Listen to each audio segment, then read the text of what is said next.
हरिओम. भगवान आद्य श्री शंकराचार्य कृत चरपट पंजरिका स्तोत्रम अर्थात भजगोविंदम. योगदास श्री जयगणेश जोशी यांचे प्रवचन. सज्जन संगती. काते कांता धनगत चिंता वा तुल तव किम नास्ति नियंता. त्रिजगती सज्जन संगती रेका भवती भवार्णवतरणे नौका. स्त्री, धनादीची किती चिंता करतोस? वाऱ्याप्रमाणे भरकटणाऱ्या गड्या, तुझ्यावर अंकुश ठेवणारे कोणी आहे की नाही? त्रैलोक्यात केवळ सज्जनांची संगतच या भवसगारातून तरुण नेण्यासाठी नौकेप्रमाणे उपयुक्त आहे. मानवाला अनेक रिपू जडलेले आहेत. या रिपूंनी त्याचे जीवन इतके व्यापून टाकले आहे की जणू काही तो हे रिपू शमन करण्यासाठीच जन्माला आलेला आहे. त्याच्या जीवनाचा उद्देश जणू काही रिपुशमन हाच आहे. इतके त्याचे जीवन रिपुग्रस्त झालेले आहे. यात मौजेची बाब म्हणजे असा काही विरोधाभास निर्माण झाला आहे की त्याचे जीवन गतसंचित संपवून मुक्ती मिळवणे हेच जे एकमेव आहे. त्यात ज्यांचा सर्वात जास्त अडथळा येतो ते रिपू त्यांच्या जीवनाचे उद्दिष्ट असल्यासारखे त्याच्या जीवनात भिनले आहेत. मानव या रिपूंच्या आहारी इतका गेला आहे की त्याचा असाच गैरसमज झाला आहे की हे रिपू शमवणे म्हणजेच आपले जीवन, आणि यामुळे त्याचे संचित संपण्याऐवजी ते सतत वाढत जाते. त्याच्या जन्म मरणाचे फेरे संपुष्टात येण्याऐवजी ते वाढत जातात. झाड जास्त वाढू नये या उद्देशाने ते कापले जाते, तर त्या कापलेल्या जागी झाडाला 4 दिशांनी 4 फांद्या फुटतात. म्हणजे रोग बरा व्हावा म्हणून औषध घ्यावे, तर ते औषध त्या रोगाला टॉनिक म्हणून उपयोगी होऊन तो रोग जास्तच बळावला जावा. माणसाच्या जीवनात अनेक रिपू थैमान घालत असले तरी त्यात काम, क्रोध, मोह, मद, मत्सर, माया आणि अहंकार हे 7 रिपू जरा जास्तच बलवान आहेत. या 7 रिपूत त्यातल्या त्यात कामना हा सर्वात महाबलाढ्य रिपू आहे. यामुळे यादीत तो प्रथम घेतला जातो. कारण कामनेच्या आहारी गेलेल्याच्या जीवनात इतर रिपूंची मालिका आपोआप सुरू होते. तसेच असे म्हटले जाते की त्यातल्या त्यात एक वेळ इतर रिपू परवडतात, परंतु कामना मुळीच परवडत नाही.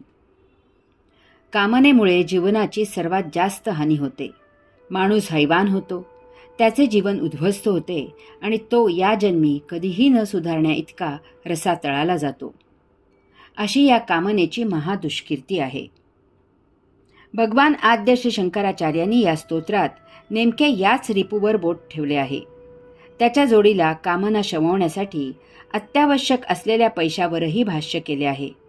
कारण पैसे असल्याशिवाय सहजासहजी कामना शमवणे अशक्य आहे. यामुळेच ज्यांच्याजवळ पैसे नसतात ते कामना शमवण्यासाठी बळजबरी करतात. बळजबरी करण्यात एकतर्फी कामना, तुरता, याबरोबर निर्धनता हेही एक महत्त्वाचे कारण असते. या कामना आणि धनसंपत्तीमुळे अनेक वेळेला सर्वसामान्यांना चक्रावून टाकणाऱ्या विस्मयकारी विचित्र घटना घडत असतात. धनाढ्याची मुलगी निर्धन असलेल्याबरोबर पळून जाते आणि लग्न करते. धनाढ्याचा मुलगा निर्धन असलेल्या कुटुंबातील मुलीशी लग्न करतो. घरी लाडात वाढलेली 20-25 वर्षे जन्मदात्या मातापित्याजवळ राहिलेली मुलगी बेदिक्कत आईवडिलांना न सांगता घरातून पळून जाते आणि लग्न करते. 20 वर्षांची मुलगी 40 वर्षांच्या पुरुषाबरोबर लग्न करते. बहुतेक वेळेला हा पुरुष अगोदरच लग्न झालेला, मुले बाळेला असलेला असतो.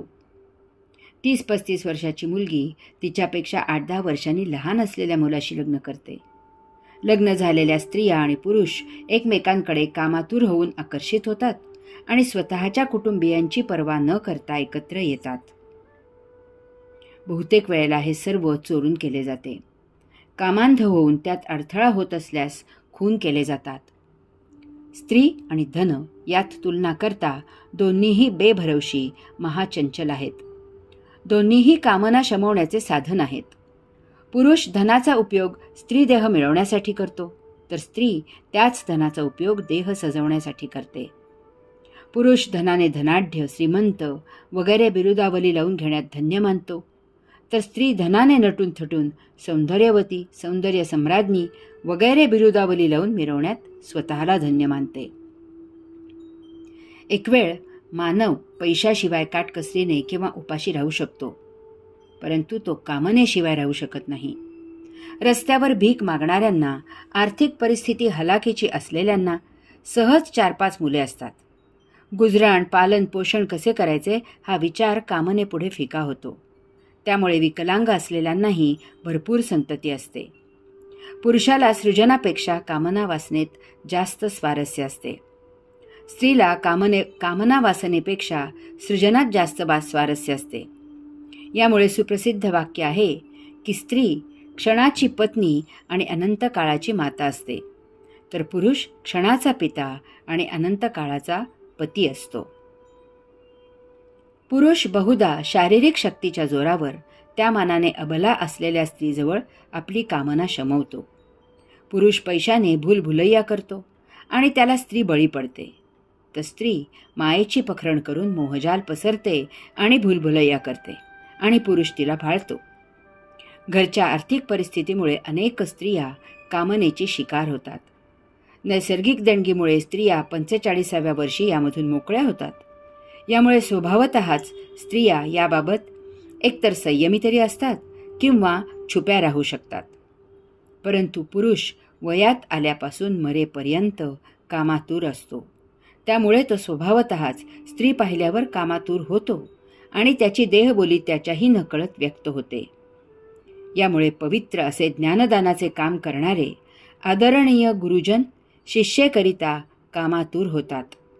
साधू, संन्यासी, योगी की ज्यांनी सर्वांना सन्मार्गाला लावण्याचे काम करायचे असते, ते शिष्या, साधिका यांच्याकडे आकर्षित होतात. हे सर्व पुराण अशासाठी सांगितले की याच कारणास्तव भगवान आद्य श्री शंकराचार्यांनी येथे स्तोत्राच्या पहिल्या ओळीत गड्या तुझ्यावर अंकुश ठेवणारे कोणी आहे की नाही असा प्रश्न उपस्थित केला आहे. अर्थातच त्यांनी दुसऱ्या ओळीत त्यावर बिनतोड उपाय सुचवून त्याचे उत्तरही दिले आहे. यासाठी सर्वप्रथम आपण मन आणि काम दोन्हीही आगंतुक आहेत हे आध्यात्मिक दृष्टिकोनातून समजावून घेऊया. म्हणजे भगवान आद्य श्री शंकराचार्यांनी यावर जो उपदेश केला आहे तो समजायला सोपे जाईल. आपला जेव्हा आत्मांश म्हणून मातेच्या उदरी प्रवेश होतो तेव्हा आपण यथाकाळी आपल्या सभोवती आपले पूर्वसंचित संपुष्टात येईल असा देह आणि एक इंद्रिय धारण करतो. अशा प्रकारे या भवसागरात जगण्यासाठी आवश्यक ती सर्व इंद्रिये देहात धारण करून आपण या जगात प्रवेश करतो. परंतु त्यावेळी आपल्या देहात मन आणि कामशक्ती नसते. मन आणि कामशक्ती आपल्यात त्यानंतर काही वर्षांनी धारण होते आणि आपण ती मूलतः धारण करत नाही, कारण जीवन जगण्यासाठी त्यांची अजिबात गरज नसते. याचा अर्थ मन आणि कामशक्ती ही आपल्या जीवनासाठी अनावश्यक आहेत. ती आपल्यात आगंतुकपणे निर्माण होतात. विशेष म्हणजे अशी ही अनावश्यक आणि आगंतुक असलेली आपल्यावर शिरजोर होतात, आपल्या देहादी इंद्रियांचा आणि त्यामुळे आपल्या जीवनाचा ताबा घेतात. मन धन प्राप्त करायला उद्युक्त करून भाग पाडते आणि कामशक्ती पुरुषाला स्त्री आणि स्त्रीला पुरुष शोधायला उद्युक्त करून भाग पाडते. यात आयुष्याची निव्वळ भौतिक मौज मजा मस्ती असते. यात जराही जीवन नसते. यात जराही आनंद नसतो. जो असतो तो आनंदाचा आभास असतो, कारण तेथे प्रथम देहसुख असते आणि त्यानंतर तेथे देह दुःख आणि त्यानंतर मानसिक दुःख निर्माण होते. जेथे आनंद असतो तेथे त्याविरुद्ध काहीही नसल्यामुळे काहीही निर्माण होत नाही. आनंद हा कैवल्य आनंद असतो. मन आणि कामशक्ती आपण निर्मित केलेली नसल्यामुळे त्यांना आवर घालणे, त्यांच्यावर नियंत्रण ठेवणे आपल्याला कठीण जाते. त्यात भर म्हणजे मनाच्या उपभोगप्रिय उचापतींमुळे आणि कामना वासना शमनामुळे एकूणच देहादी इंद्रिये खुश असतात, कारण यात त्यांनाही सौख्य मिळत असते. यामुळे मनाच्या उपभोग घेण्याच्या प्रवृत्तीला आणि कामवासनेला देहादी इंद्रिये साथ देतात. यात अंतरात्मा आणि त्याच्या सत्प्रवृत्तीच्या प्रेरणा आत दूर कोठेतरी अंतःकरणातच विरून जातात. यामुळे मानवाचे येथे जन्म घेण्याचे मूळ उद्दिष्ट नष्ट होते. तो या भवसागरात पूर्णपणे भरकटतो. परंतु भगवान आद्य श्री शंकराचार्य सांगतात की यामुळे ना उमेद होण्याचे कारण नाही. याचे कारण असे आहे की कितीही काही झाले तरी मन आणि कामवासना ही आपल्यात उपरी आहेत. त्यांना आपण मूलतः धारण केलेले नाही. यामुळे त्यांना दूर ठेवणे किंवा आपल्याला पाहिजे तेव्हा त्यांना आपल्या मर्जीने कामाला लावणे शक्य आहे. यासाठी आपण स्वतः निर्माण केलेली देहादी इंद्रिये जर आपण आपल्याला पाहिजे त्यात रममाण केली तर तेथे एकतर मन त्यात सामील होते किंवा ते निष्क्रिय होते आणि त्यामुळे कामशक्ती शांत राहते. आपली त्यापासून सुटका होते. आता आपण धारण केलेल्या देहादी इंद्रियांना जितके रममाण करू तितकी ती मन आणि कामशक्ती यापासून दूर राहू लागतात. पुढे यात इतकी छान प्रगती होते की आपल्याला पाहिजे तेव्हा आपण मनाला आणि कामशक्तीला आपल्या मर्जीने वापरू शकतो. यासाठी भगवान आद्य श्री शंकराचार्य या स्तोत्रात उपदेश करतात की त्रैलोक्यात केवळ सज्जनांची संगतच या भवसागरातून तरुण नेण्यासाठी नौकेप्रमाणे उपयुक्त आहे. काय करते ही नौका? नौका त्यात बसलेल्याला पाण्याचा जराही स्पर्श न करवता पहिलं तिरी नेऊन पोहोचवते. परंतु त्यासाठी त्यात बसलेल्याला वारा आणि त्यामुळे प्रवाहित होत असलेल्या पाण्याचा प्रवाह यामधून वल्हे वलवत वलवत नौकेला योग्य दिशा देत जावे लागते. त्यासाठी कष्ट घ्यावे लागतात. कोण आहेत हे सज्जन? काय आहे त्यांचा उपदेश? सज्जन तुम्हाला तुमच्या भौतिक निद्रेतून जागे करतात. तुम्हाला उपभोगांच्या नशेमधून जागे करतात. तुमच्या बेहोशीमधून तुम्हाला होश आणतात. परिघावर भौतिक जगतात गोल गोल फेरे घेत असलेली तुमची गाडी ते आध्यात्मिक मार्गी लावून केंद्राकडे यात्रा करायला वळवतात. त्यांच्या उपदेशामुळे तुमची भौतिक झोप उडते. त्यांच्या आचरणाच्या आदर्शामुळे तुमची देहादी इंद्रिये योग्य वळण घेतात. त्यांच्या स्थिरतेत तुमची बाह्य गोष्टींमागे वाहत असलेली नौका प्रवाहित होते. त्यांच्या मौनात तुम्ही शांत अशांत आणि यामधून प्रशांत होता. तुमच्या माया आणि ममतेमधून तुम्हाला ते वास्तव वात्सल्यात आणतात. परंतु दुर्दैव असे आहे की असा उपदेश करणारे तुम्हाला तुमचे शत्रू वाटतात. तुम्हाला दारू पाजून तुम्हाला बेहोश करणारा तुम्हाला जवळचा वाटतो. जो तुम्हाला झोपवतो तो तुम्हाला भला वाटतो. लोकांना मूर्छा फार प्रिय आहे. त्यात सुम्म असले की कर्तव्याची झळ पोचत नाही. त्यामुळे आपल्या मागची कटकट गेल्यासारखे वाटते. दारू पिऊन किती वेळ बेहोशीत पडून राहणार आहात? झोपून झोपून किती वेळ झोपणार आहात? केव्हा तरी जागे व्हावेच लागेल. त्यावेळी दारू पिण्याआधीचे ते दुःख, झोपायच्या आधीचे दुःख जसे होते तसेच शिल्लक असणार आहे. घाणीवर पांघरूण घालून घाणीची दुर्गंधी यायची थांबत नाही. तुम्ही झोपलात तरी तुमची दुःखे तशीच राहणार आहेत. यात त्यांच्या निवारणाचा आणि त्यानंतर कैवल्यानंद घ्यायचा तुमच्या आयुष्यातील बहुमूल्य वेळ तुम्ही वाया घालवला इतकेच होणार आहे. हीच सवय तुम्हाला देवळात जाताना लागलेली आहे. मंदिरात पूजा विधी करणाऱ्यांची कशी झुंबड उडालेली असते पहा. तो उपाध्ये बुवा तुम्हाला झोपवतो आहे, तुम्हाला मूर्छेत ठेवत आहे, तुम्हाला भूलभुलैया करत आहे हे तुमच्या लक्षातच येत नाही. तो तुम्हाला सांगतो की जोडीने हात जोडून पाटावर बसा, मी मंत्र म्हणतो आणि तुम्हाला पुण्य मिळवून देतो. यामुळे तुमची सर्व पापे नष्ट होतील.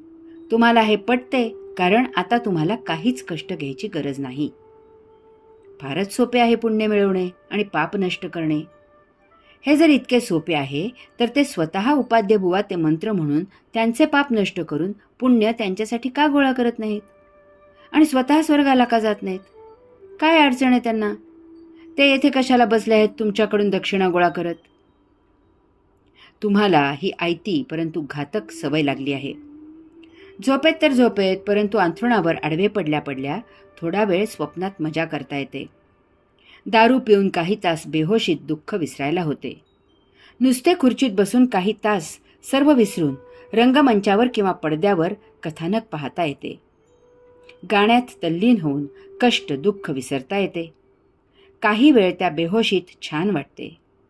उपाध्ये बुवांना तंत्र मंत्र करायला लावून आपले पाप नष्ट करायच्या आणि आपल्यासाठी पुण्य गोळा करायच्या कामाला लावायचे आणि आपण नुसते हात जोडून इकडे तिकडे बघत बसायचे. थोडा वेळ विचार करावा की यासाठी तुम्ही जे द्रव्य खर्च करता ते तुम्हाला आयते मिळते की त्यासाठी तुम्हाला स्वतःला तासनतास कष्ट घ्यावे लागतात. तुमच्यासाठी कोणी इतर कष्ट घेतो आणि तुम्हाला द्रव्य मिळते की त्यासाठी तुमचे तुम्हालाच कष्ट घ्यावे लागतात. मग याच न्यायाने तुमचे पाप कोणीतरी दुसरा मंत्र म्हणून कसे नष्ट होईल? तुमच्यासाठी कोणीतरी मंत्र म्हणून तुम्हाला कसे पुण्य मिळेल? परंतु बेहोशी तुम्हाला फार प्रिय झालेली आहे, त्याचा हा परिणाम आहे. सज्जन स्वतः आचरण करून तुमच्या पुढे आदर्श ठेवतात. त्याचा तुमच्या देहादी इंद्रियांवर अनुकूल परिणाम होतो. तुम्ही फक्त त्यांच्या सहवासात राहण्याचे काम करा. सज्जनांचे निरीक्षण करून तुमची देहादी इंद्रिये त्याप्रमाणे आचरण करायला उद्युक्त होतात. ती भगवंताच्या सेवेला रुजू होतात. सज्जन तुम्हाला उपदेश करतात. त्याचा तुमच्या मनावर परिणाम होतो. ते तुमच्या पापपुण्याची काळजी करत नाहीत. ते तुम्ही आनंदात कसे राहावे याचा उपदेश करतात. त्यामुळे तुम्ही सदानंदी होता. त्या योगे तुमची पापपुण्ये पुन्हा तुमच्या स्मृतीत जागृत न होण्यासाठी कायम करता विस्मृतीत जातात. परंतु सज्जनांजवळ जादू नाही आणि भूलथापाही नाहीत. ते तुमच्यासाठी प्रत्यक्ष काहीही करणार नाहीत. यासाठी तुमची तुम्हाला अथक मेहनत घ्यावी लागेल, अथक परिश्रम घ्यावे लागतील, अपार कष्ट करावे लागतील. सज्जनांचा अत्यंत परखड उपदेश अंमलात आणावा लागेल. हे सज्जन ज्ञानबोळा फिरवून तुमची पाटी कोरी करतील. त्यासाठी तुमची तयारी असायला हवी. यात तुमच्या अहंकाराला ठेच पोचणार आहे ते सहन करावे लागेल. परिघावरील गोड गोड चॉकलेटी भटकणे सोडा. सज्जनांच्या उपदेशाप्रमाणे त्यांच्या सहवासात त्यांचेच निरीक्षण करून स्वतःच्याच अंतःकरणातील गुहेत विरघळून जा. येथे तुमची देहादिंद्रिये तुमच्यात उपरे आलेले मन आणि कामशक्ती यापासून अलग विलग पृथक होतील. तुमची विश्वयात्रा सुरू होईल. यथाकाळी यात मन विरघळून जाईल. त्यायोगे स्मृतीमधून गतसंचित उकरून काढायला कोणी उरणार नाही. ते गतसंचित तेथेच पडून नष्ट होईल. तुम्ही भोगमुक्त कर्ममुक्त व्हाल. कामशक्ती क्षीण होईल आणि तुमच्या वैश्विक यात्रेत सृजन करू लागेल. अशा प्रकारे तुम्ही आता वैश्विक धनाचे मालक व्हाल. ती धारण केलेली देहादी इंद्रिये भौतिकात केव्हा विलीन झाली ते तुमचे तुम्हालाही समजणार नाही. तुम्ही योगेश्वराचे चरणी सेवेला रुजू झालेले असाल. ओम तत्सत त्वम असि.